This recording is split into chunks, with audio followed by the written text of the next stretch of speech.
Good morning. The latest news headlines. The political parties have entered the second full week of campaigning, with the latest poll this morning showing the Conservatives still strongly out in front. TVAM's Rolling Harris poll gives the Tories 44% of the votes, Labour 35% and the Alliance 20%. That means the Tories have gained a point each from Labour and the Alliance on yesterday. The 9-point lead represents a fall of 1% over the week as a whole. The Alliance have also lost ground.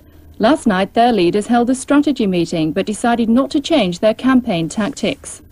Meanwhile, Bernard Rogers, NATO's top general, has diffused a potential threat to Labour. He's denied newspaper claims that he'd advised America to withdraw key armed forces from Britain if Labour win the election. This report from our political editor, Adam Bolton.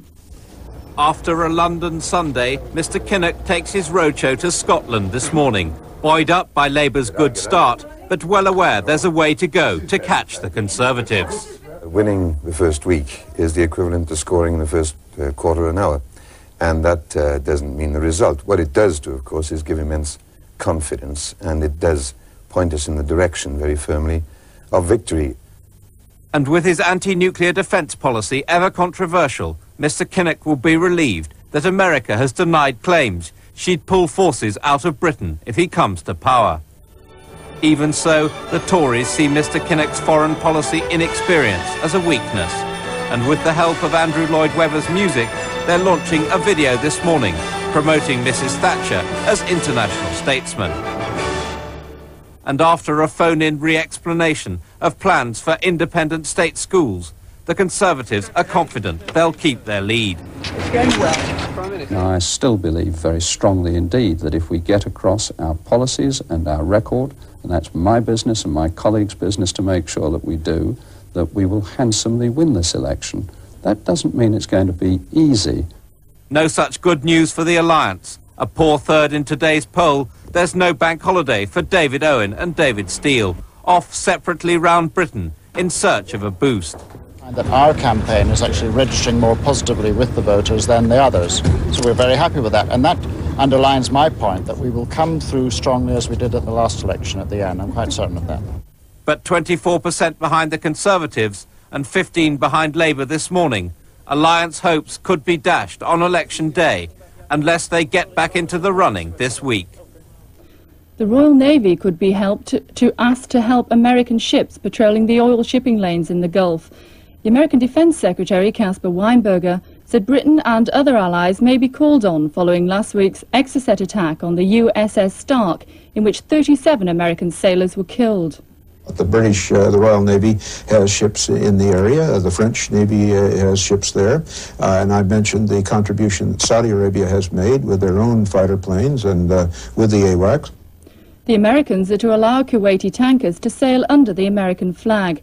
But Iran's ambassador to the United Nations has said Kuwaiti ships will continue to be under threat, whatever flag they fly. Police in Northern Ireland have launched an inquiry into a shooting incident at a restaurant in County Down. They're waiting to question an RUC constable in hospital. He was badly beaten by a group of men after the shots were apparently fired from his pistol. No one was injured inside the restaurant at Castlewellan. The EEC will decide today on a plan to set up a European network to deal with disasters. Special officers would coordinate information at the scene of civil catastrophes, like the Zeebrugge ferry tragedy and the Heysel Stadium riot. And finally, in San Francisco, celebrations for the 50th anniversary of the Golden Gate Bridge turned to chaos yesterday. An estimated 800,000 people tried to walk across it all at once.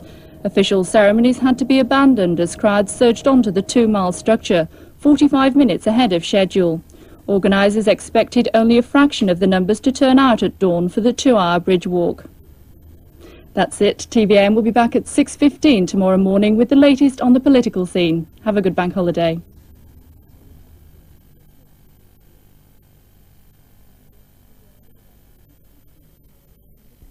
Imagine somewhere like nowhere you've ever seen. Imagine the best music. Imagine being the first to know what's really happening. You've just imagined the Roxy, the all-new television chart show.